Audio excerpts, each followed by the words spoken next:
आप सभी का यूट्यूब चैनल पे हमारे यूट्यूब चैनल पे स्वागत है। कल हम लोग देखे थे पिछला क्लास में लेक्चर 1 में वास्तविक संख्या क्लास 10 का जो भी मैथ था उसमें पहला लेक्चर हम लोग देखे थे।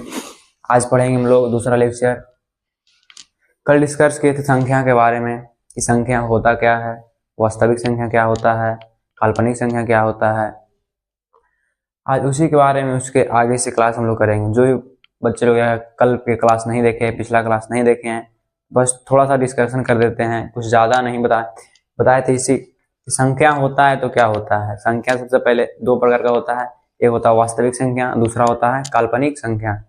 तो वास्तविक संख्या जो वास्तव में होता है, जैसे प्राकृतिक अपरिमेय संख्या, परिमेय संख्या को मिलने से जो संख्या बनता है उसे वास्तविक संख्या कहते हैं। उसका एग्जाम्पल दिए थे हम, हो गया 1 2 3, ये हो गया वास्तविक संख्या है। और काल्पनिक संख्या में अगर आएगा तो काल्पनिक संख्या √(-1) होता है, उसके बराबर आयोटा भी होता है। तो अगले क्लास 11 में पढ़ना है। अब उसके बाद हम बताए थे अंक भी होता है। अंक क्या होता है, जैसे अंक का हो गया 0 से लेके अनंत तक, 0 से लेके अनंत तक जितना भी होते हैं सब अंक है। लेकिन हम लोग अगर बोलेंगे संख्या तो 1 को हम लोग संख्या नहीं बोल सकते हैं, इसको सबसे पहले अंक बोलेंगे। अंकों का मेल होता है तो संख्या बनता है।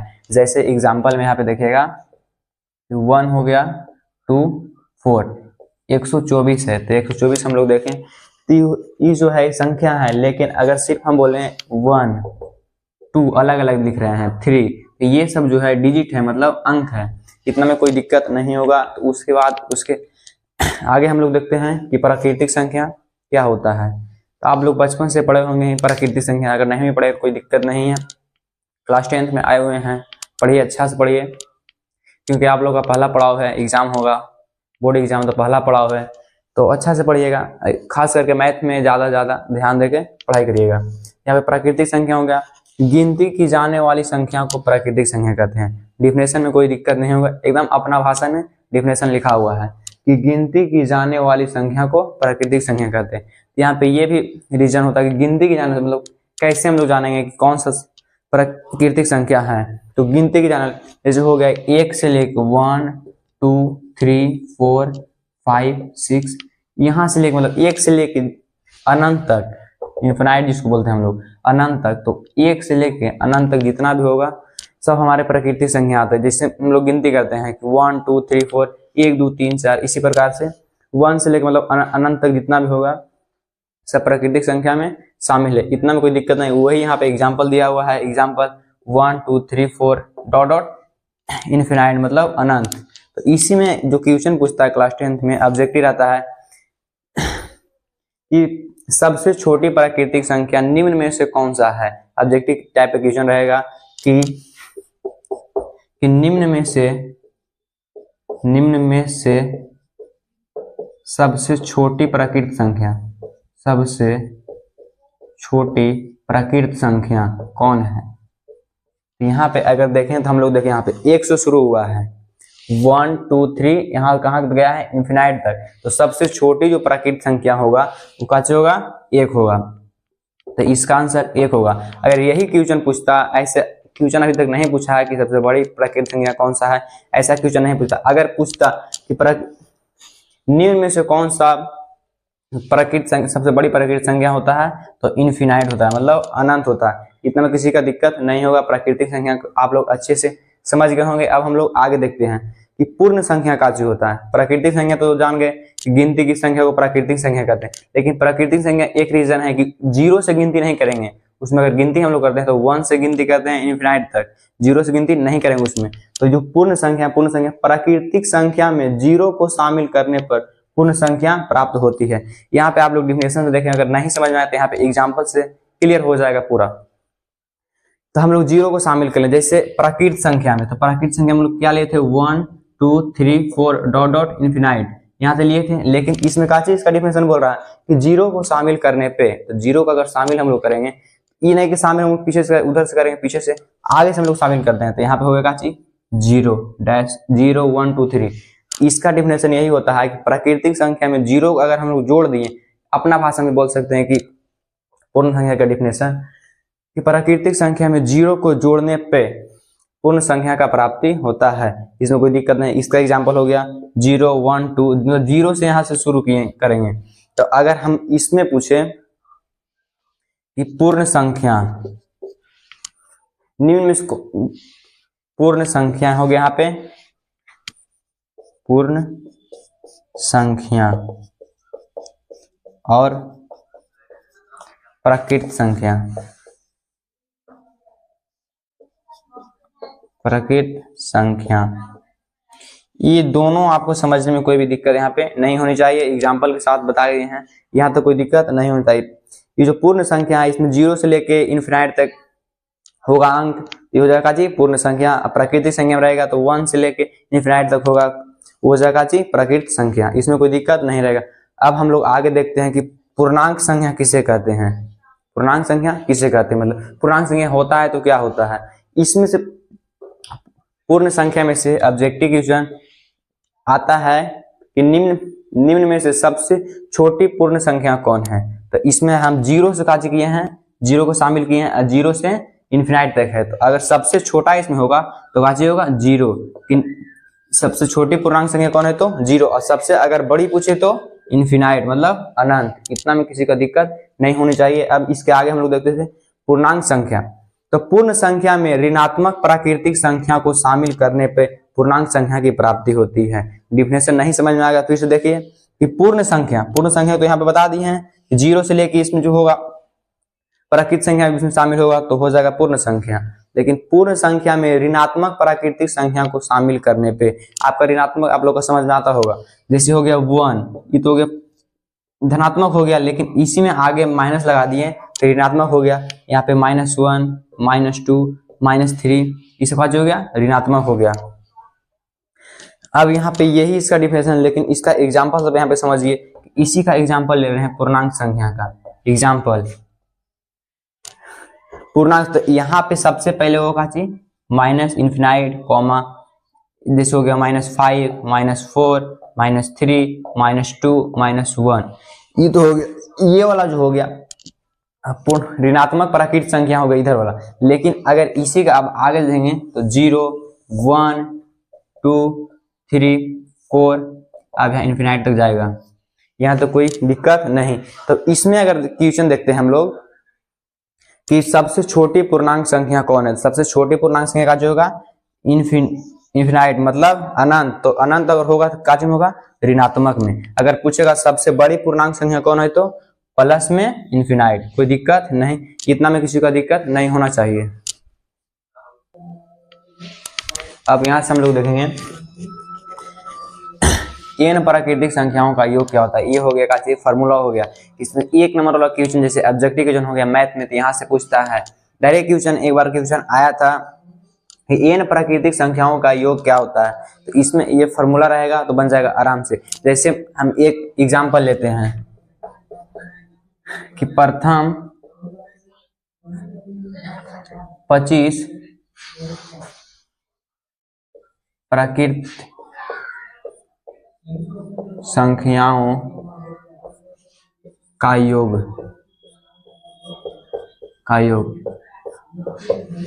प्रथम 25 प्राकृतिक संख्याओं का योग। तो यहाँ पे इसका सबसे पहले फार्मूला लगाएंगे n × n + 1/2।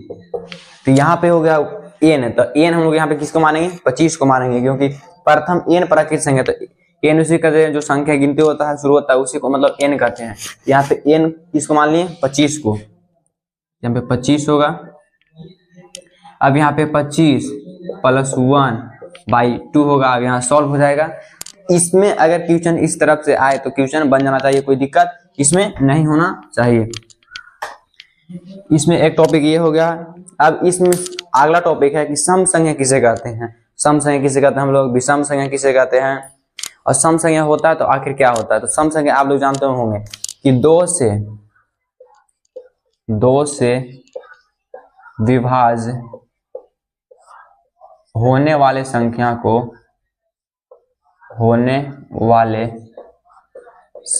को सम संख्या कहते हैं। सम संख्या कहते हैं।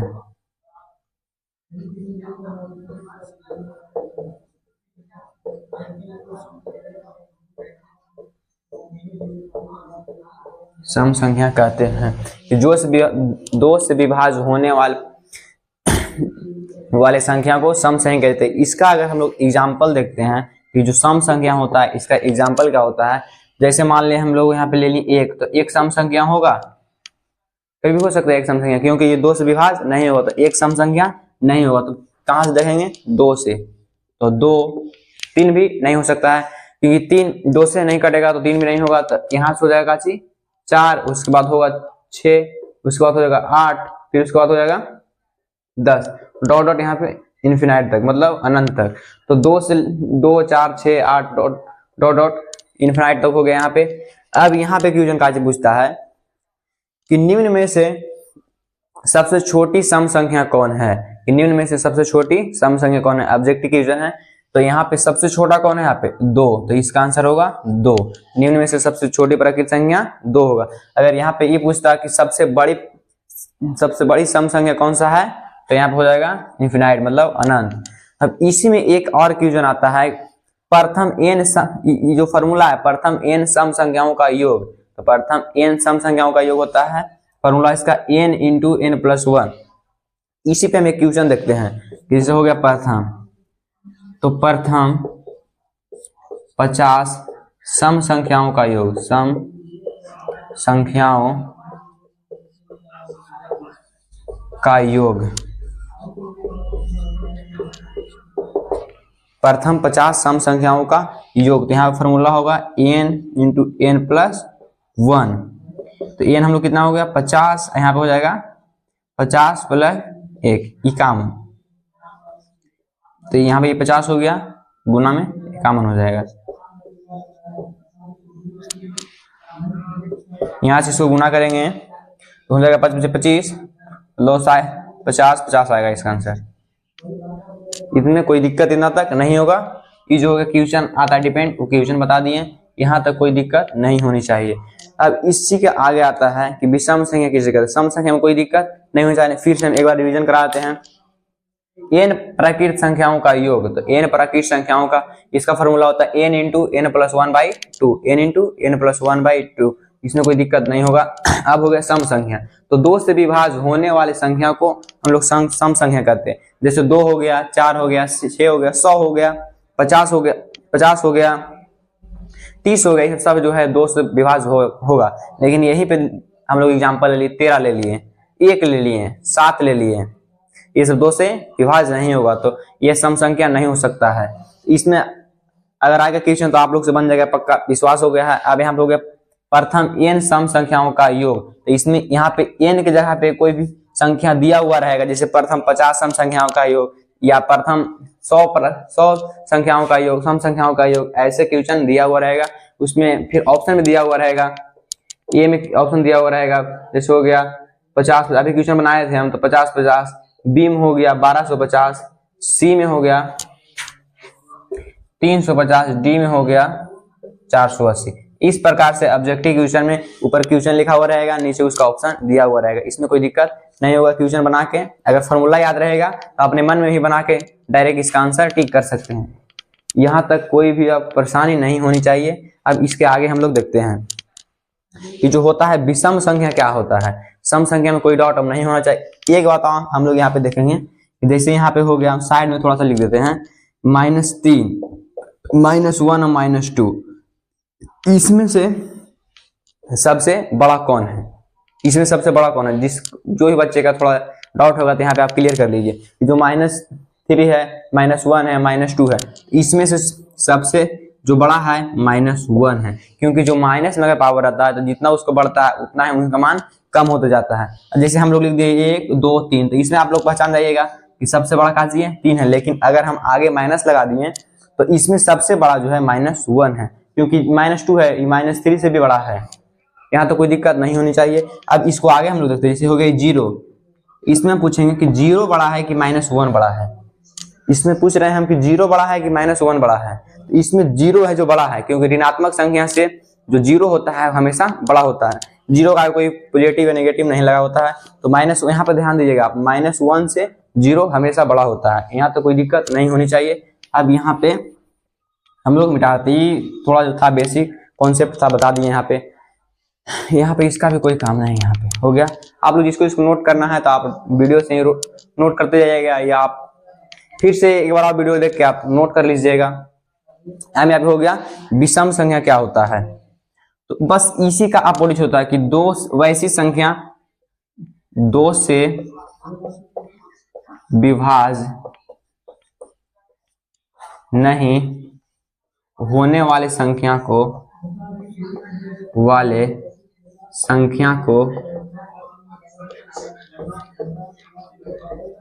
विषम संख्या कहते हैं। विषम संख्या कहते हैं, यहीं पे लिख देते हैं कहते हैं, यहाँ तक ठीक है।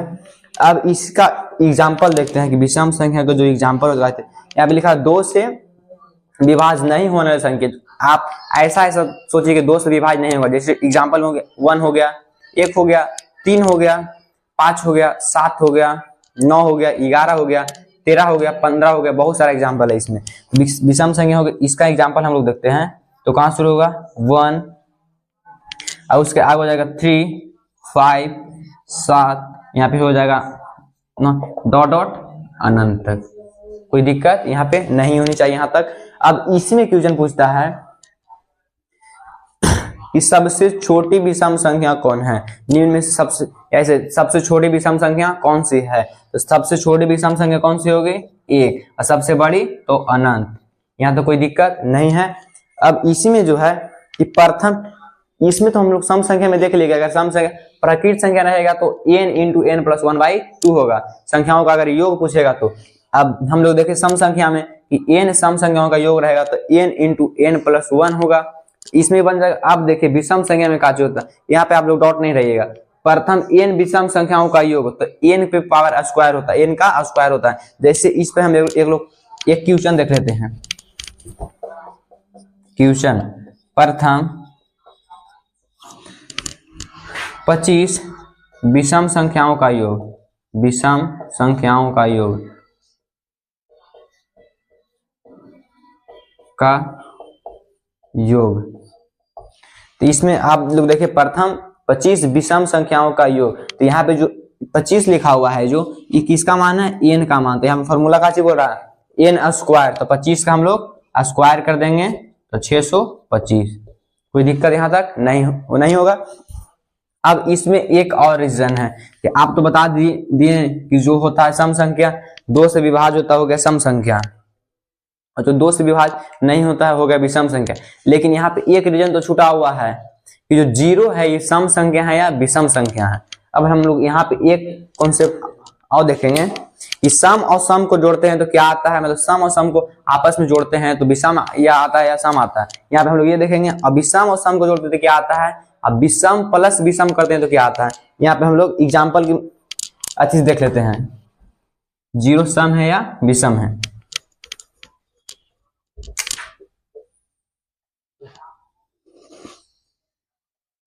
यहाँ पे हो गया। तो अगर हम लोग सम संख्या प्लस सम संख्या करेंगे तो बराबर में सम ही संख्या आएगा। यहाँ पे अब आप ऐसा थोड़ी होता है कि आप बोल दिए कि सम प्लस सम जोड़ेंगे तो सम ही होगा, ऐसा आप बोल दिए तो हो जाता है। ऐसा नहीं है, यहाँ पे हम लोग है इसको प्रूफ वगैरह जैसे बता देते हैं। जैसे हम लोग सम संख्या ले लिए 2, पहले ले लिए 2 प्लस में एक और आप लोग सम संख्या जैसे हो गया 10 या 50 कुछ भी हो गया, जैसे 50 की सम संख्या है तो 50 को जोड़ लिए। अब बराबर में करेंगे तो कितना आएगा 52। अब बताइए ये 52 सम संख्या है विषम संख्या है, अगेन सम संख्या। अगर 2 को सम को जोड़ेंगे तो हमेशा रीजन का जी आएगा सम ही आएगा, यहाँ तो कोई दिक्कत नहीं होगा। अगर यहाँ पे हो गया कि विषम प्लस विषम संख्या, अगर 2 को विषम को भी जोड़ेंगे तो क्या जी आएगा सम संख्या। तो यहाँ पे भी एग्जाम्पल है, जैसे हम लोग एग्जाम्पल 3 ले लिए और एक साथ ले लिए एग्जाम्पल, दोनों का चाहिए विषम संख्या है, यहाँ पे कितना हो जाएगा 10 आया सम। तो अब नहीं, आप तो सोच के बोल देंगे कि 3 और 7 को जोड़ेंगे तो हमेशा सम आए, विषम को 2 को जोड़ेंगे तो एक सम आएगा, ऐसा बात नहीं है। यहाँ पे आप ही लोग मतलब सोचिए, एक जैसे ले लिए 1 ले लिए, एक और ले लिए जैसे 47, 48 आएगा, हुआ सम। 2 को विषम को जोड़ेंगे एक सम आया, यहाँ तो कोई दिक्कत नहीं। अगर नहीं आपको लग रहा है कि आप सोच के बोल रहे हैं कि हमेशा सम ही होगा, कि आपको याद है कि इसको जोड़ेंगे तो सम आएगा, ऐसा बात नहीं है। जैसे हम लोग और यहाँ पे देख लिए 4 हो गया, 2 हो गया, यहाँ पे ये 2 सम हो जाएगा, 1 हो गया, यहाँ पे 6 हो गया, नहीं 1 और 9, अब कितना आएगा 10 हुआ। इसमें कोई दिक्कत यहाँ तक नहीं होना चाहिए। इसको जो था उसको प्रूव भी कर दिए। अब इसमें एक और बचा के आप तो बताए थे जीरो सम संख्या है या विषम संख्या, तो यही जो रीजन है इसी को हम लोग देखेंगे, इसी पे बैठा के देखेंगे कि ये सम होता है या विषम होता है। यहाँ पे ये जो यहाँ पे रीजन है, सम और सम को जोड़ते हैं तो हमेशा सम आता है। तो यहाँ पे देख लिए जीरो को जोड़ दिए, हम लोग मान रहे हैं,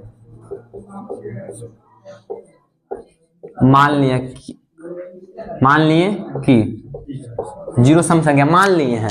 हम लोग देख रहे हैं कि जीरो सम है विषम है, प्रूव मतलब कर रहे हैं कि जीरो सम है विषम है, तो मान लीजिए जीरो, अभी मान के चल रहे हैं जीरो सम ही है। तो यहाँ पे अगर ये रीजन फॉलो कर देगा, समझ लीजिए जीरो सम है, यहाँ पे जीरो हो गया, जीरो को सम मान के चल रहे हैं, यहाँ पे जीरो हो गया। अब प्लस में एक और सम संख्या लेते हैं तो इसको 4 ले लिए, अब इसको जोड़ने में क्या आएगा 4 ही आएगा। 0 + 4 जोड़े तो 4 आया, यहाँ तो कोई दिक्कत नहीं है, क्योंकि 2 यहाँ पे 0 अगर जोड़े हैं, यहाँ पे 4 जोड़े तो हमेशा सम आया। तो इसी प्रकार से एक बार तुम मान लिए कि 0 जो है सम संख्या है। एक बार हम लोग मान रहे हैं कि मान लिए कि 0 विषम संख्या है। अभी मान रहे हैं कि 0 का जो हो गया विषम संख्या है, तो यहाँ पे 0 प्लस एक और 3 ले लेते हैं, तो यहाँ पे 3 हुआ। अब यहाँ पे देखिए ये जो है ये फॉर्मूला यहाँ पे गलत हो जा रहा है कि नहीं, कि 0 + 3 किए कि 2 को इसको विषम माने, 0 को हम लोग विषम माने हैं, तो 0 + 3 यहाँ पे देखिए 3 आया, तो ये सम संख्या होगा हमेशा काजी है विषम। इसी प्रकार से इसको फॉलो नहीं करता है, तो ये 0 हो गया, फॉलो नहीं करता तो 0 विषम संख्या नहीं है। यहाँ पे हम लोग मान खाली चल रहे हैं कि 0 सम संख्या है, क्योंकि ये रूल फॉलो कर रहा है कि 0 + 4 करने पे 4 आ रहा है, या 0 + 6 करेंगे हमेशा 6 आएगा। 2 को सम को जोड़ेंगे तो एक सम ही आएगा, यहाँ तो कोई दिक्कत नहीं होनी चाहिए। अब इसके आगे हम लोग देखते हैं, अब इसको आगे हम लोग देखेंगे कि जो होता है भाज्य संख्या क्या होता है और अभाज्य संख्या क्या होता है। सम संख्या विषम संख्या हम लोग देख लिए, अब यहाँ से देखेंगे कि भाज्य संख्या क्या होता है और अभाज्य संख्या क्या होता है। तो इसका डिफिनेशन जो है, भाज्य संख्या होता है एक से बड़ी संख्या जो स्वयं और एक के अलावा किसी अन्य संख्या से विभाज्य हो, उसको हम लोग भाज्य संख्या कहते हैं। जैसे एग्जाम्पल में इसको देख, अगर डिफिनेशन से नहीं समझ आए एक बार हम डिफिनेशन पढ़ देते हैं कि एक से बड़ी संख्या जो स्वयं और एक के अलावा किसी अन्य संख्या से विभाज्य हो, उसे हम लोग भाज्य संख्या कहते हैं, उसे भाज्य संख्या कहते हैं। हो गया यहाँ से, एक से बड़ी संख्या जो स्वयं और एक के अलावा किसी अन्य संख्या से विभाज्य हो, उसे हम लोग भाज्य संख्या कहते हैं। जैसे एग्जाम्पल हो गया 4 हो गया, 8 हो गया, 12 हो गया, 9 हो गया। तो यहाँ पे आप लोग सोचिएगा कि आप 1 क्यों नहीं लिए, 2 को क्यों नहीं लिए, जो भाज्य संख्या में 1 और 2 को आप क्यों नहीं लिए। तो यहाँ पे डिफिनेशन काजी बोल रहा है एक से बड़ी संख्या जो स्वयं और एक के अलावा किसी से विभाज्य हो। तो यहाँ पे देखिए एक जो है एक के अलावा मतलब एक से आगे जो होगा, जैसे 2 हो गया, तो एक तरह से एक तो नहीं हो सकता है। अब हो गया एक के अलावा 2, तो यहाँ पे 2 को हम लोग अगर देखेंगे कि 2 को 2 से विभाज्य होगा और एक से, और किसी अलावा से विभाज्य होगा नहीं। तो इसी प्रकार से यहाँ पे हो गया 3 को अगर देखेंगे तो एक खुद से और एक से होगा, और इसके अलावा और किसी से नहीं हो सकता, नहीं हो सकता, नहीं हो ही नहीं सकता है कभी भी नहीं, क्योंकि अगर जो 2 है 2 से भागा नहीं हमेशा 1 आएगा। अगर 2 को 1 से भी दे सकते, इस ऐसा नहीं हो सकता है कि जो 2 है इसके अलावा हम कुछ भागा दे सकते हैं, नहीं दे सकते। इसी के रीजन चलते ये हो गया भाज्य संख्या। तो 4, 8, 12, 9 यहाँ से इन्फिनाइट तक जो भी अंक होगा हो गया भाज्य संख्या। तो यहाँ पे जो क्वेश्चन पूछता है, तो क्वेश्चन ऐसे पूछता है, VBI एक क्वेश्चन पूछता है, यहाँ से एक क्वेश्चन रहेगा हमेशा, और एक क्वेश्चन इससे रहेगा अभाज्य संख्या से। ऑब्जेक्टिव में रहेगा कि सबसे छोटी भाज्य संख्या कौन है और सबसे बड़ी भाज्य संख्या कौन है। तो अगर ऐसा भी क्वेश्चन नहीं पूछेगा तो एक प्रकार ऐसा क्वेश्चन पूछा था कि सबसे छोटी भाज्य संख्या और सबसे छोटी अभाज्य संख्या का गुणनफल क्या होता है। यहाँ पे देखिए थोड़ा सा क्वेश्चन को खाली घुमाया है, आंसर उसका सेम ही होगा लेकिन थोड़ा सा क्वेश्चन को घुमाया है कि बच्चा थोड़ा सा फंसे आए यहाँ पे और गलत से गलत टिक मार दे, क्योंकि यहाँ पे जो है भाज्य संख्या और अभाज्य संख्या दोनों को मिला दिया है। अब मिला के यहाँ पे गुणनफल किया है कि सबसे छोटी भाज्य संख्या और सबसे छोटी अभाज्य संख्या का गुणनफल क्या होता है। तो हम लोग अब यहाँ पे भाज्य संख्या देख लिए, तो यहाँ पे हो गया 4 हो गए सबसे। तो अगर यहाँ पे देखेंगे सबसे छोटी भाज्य संख्या होगी तो कितना होगी 4। यहाँ पे देखिए सबसे छोटा कौन है 4। हम यहाँ पे देखें 1 2 तो होगा ही नहीं, क्योंकि एक से और स्वयं से उसके अलावा और किसी विभाज्य नहीं हो रहा, तो इसी का 1 2 नहीं होगा। यहाँ पे कैसे होगा 4 होगा, इसका हो गया। अब यहाँ पे अभाज्य संख्या भी इसी का डेफिनेशन होगा, बस थोड़ा सा अपोजिट होगा कि एक से बड़ी संख्या जो स्वयं और एक के अलावा किसी अन्य संख्याओं से विभाज्य ना हो। जैसे अगर इसका हम लोग एग्जाम्पल देखते हैं तो हो गया का चीज 2। अब यहाँ पे एक देखो, एक के अलावे बोला तो एक को हम लोग नहीं लेंगे या 0 भी नहीं लेंगे, एक के अलावे जो अंक आता है उसमें देखेंगे। तो एक के अलावे और कौन सा अंक है, पहले एक के बाद फिर 2 आएगा, उसके बाद 3 आएगा, 4 आएगा, इस प्रकार से इन्फिनाइट तक जाएगा, मतलब अनंत तक जाएगा। तब यहाँ पे देख लिया हम लोग 2 देख लिए, 3 हो गया, 4 हो गया, यहाँ से अनंत। लेकिन इसमें काची बोल रहा है कि एक के अलावे और जो है एक से 2 या एक से विभाज्य ना हो, मतलब यहाँ पे विभाज्य नहीं होनी चाहिए। तो एक से बड़ी संख्या तो मतलब 2 हो गया, यहाँ तक ठीक है। एक से बड़ी संख्या काची है 2 है, यहाँ तक ठीक है। एक के अलावे और किसी अन्य संख्या से विभाज्य नहीं हो, जैसे 2 हो गया तो 2 तो एक 2 से विभाज्य होगा और एक 1 से। ऐसा नहीं हो सकता है कि 2 को हम 3 से विभाज्य कर सकते हैं पूरा पूरी, ऐसा तो नहीं हो सकता है। अब यहाँ पे देखिए, तो आप ये तो एग्जाम्पल नहीं बताए हैं कि अभाज्य संख्या है तो है कौन।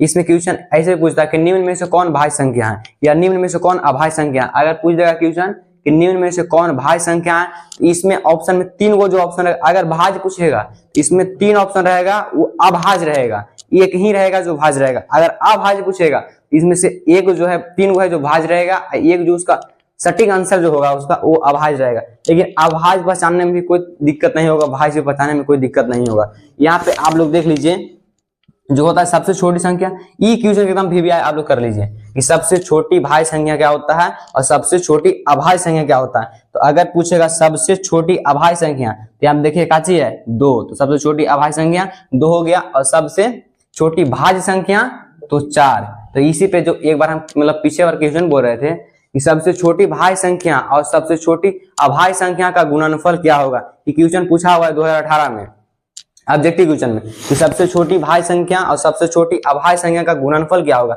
बस ये जो है थ्योरी दिया हुआ है उतना लंबा है, लेकिन इसका आंसर एकदम सटीक में देखिए।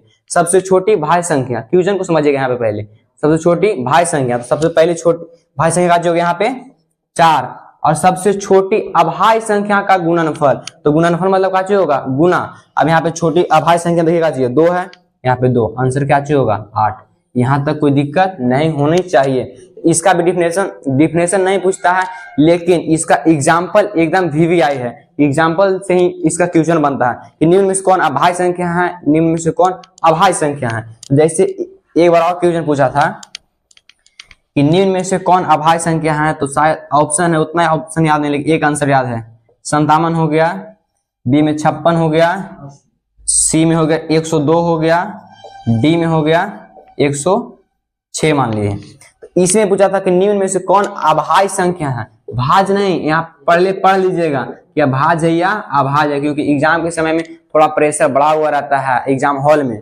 यहाँ पे देख लीजिएगा अभाज्य लिखा हुआ है या भाज्य लिखा हुआ है, इसमें भी गलती हो सकता है। तो सबसे छोटे अभाज्य मतलब इसमें निम्न में से कौन अभाज्य संख्या है, यहाँ पे देखिए इसका डेफिनेशन का था एक से या एक से बड़ी संख्या और एक के अलावे और किसी से मतलब उसका भाग नहीं हो सकता है। जैसे यहाँ पे देखिए 57 को देखिए, 57 को 1 से डिवाइड करेंगे और एक बार खुद से इसको काटेंगे, उसके अलावा और किसी से कटेगा नहीं। यहाँ पे 56 को देखिए कट जाएगा, 2 से भी कट जाएगा, और एक के अलावा अगर 2 से भी कट जाएगा, एक बार आपने खुद से भी कटेगा। इसमें 102 देखिए 2 से भी कट जाएगा, एक बार आपने खुद से भी कटेगा। 106 में भी उसी प्रकार से है, इसमें कोई दिक्कत नहीं होगा।